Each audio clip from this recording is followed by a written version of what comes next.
لە چوارچەوەی بەسەرکردنەوەکانیدا مامۆستا عەلی باپیر ئەمیری کۆمەڵی ئیسلامی سەردانی پارێزگای هەڵەبجەی کرد لەلایەن بەرپرسی مەڵبەندی هەڵەبجەی کۆمەڵ و کارگێڕ و ئەندامان و کادرانی کۆمەڵ لە سنوورەکە بە گەرمی پێشوازی لە مامۆستا عەلی باپیر کرا.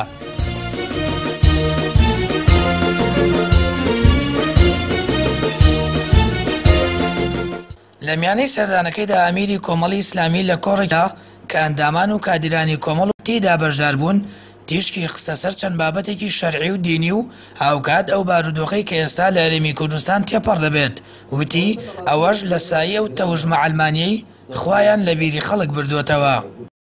ئەم وڵاتە لە کەس شێردراوە نییە کە کەم و کوڕی زۆری تێکەوتووە و گەندەڵێکی زۆر هەیە، ستەمێکی زۆر هەیە، پەرقوجایەکی زۆر هەیە، قڕی پڕوچی ناچێکی زۆر هەیە لەگەڵ کۆمەڵی قەیرانی دیکەی ڕوحی و دەرونی و کۆمەڵایەتی و خێزانی، بەڵام بەداخەوە خەڵک هەر زیاتر چاوی لەسەر قەیرانی ئابووری و ژیان و گوزەرانی مادی و داراییە. یعنی من پێم خۆش بوو ڕۆژێکیش ئەگەر مامۆستایانی بەڕێزن واتە مامۆستانی قوتابخانەکان، ئەگەر کارمەندانی بەڕێزن، ئەگەر هەرچی نوێ توێژەکەن تەندروستکارانن، پێم خۆش بوو ڕۆژێکیش خۆپێشاندانێکیان کردبا لە دژی ئەو قەیرانە ئەخلاقی و ڕوحی و دەرونیەی کە بەرەوچی ئەو خەڵک و میلەتەی گرتووە لە سایەی ئەو تەوژمە ئەلمانیەی کە خوایان لەبیر خەڵک بردوتەوە خورماشیان نەداونێ، دینیان لەبیر بردوونەوە دنیاشیان بۆ دابین نەکردوون.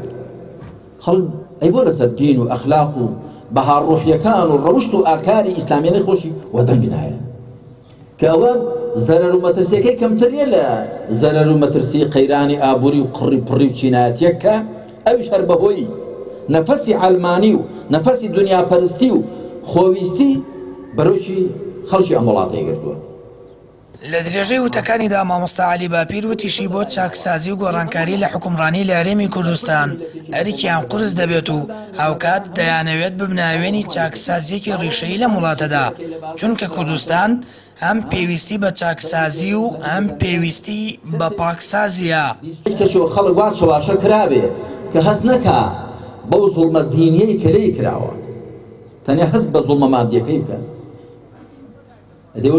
ئەوش زوڵم نییە کە ڕۆژ بە ڕۆژ بویسترێ پێگەی شارەزایی لە ئیسلام، پێگەی تێگەیشتن لە دین ڕۆژ بە ڕۆژ کەم بکرێتەوە، کاڵ بکرێتەوە و بۆ حیسابی بەهێزکردنی پایەی سەرگەرمکردنی خەڵک بە تایبەتی چینی گەنج و لاو بە تێرکردنی غەریزەکانیەوە بەبێ گوێپێدانی خوا و ڕۆژی دوایی و حەڵاڵ و حەرام.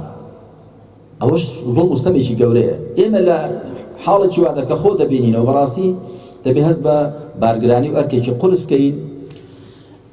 ئێمە ئەرکمانە کە بەڕێزان ببین بە هەوێنی چاکسازیەکی ڕیشەی لەم وڵاتەدا، پاکسازی و چاکسازیەکی ڕیشەی لەم وڵاتەدا.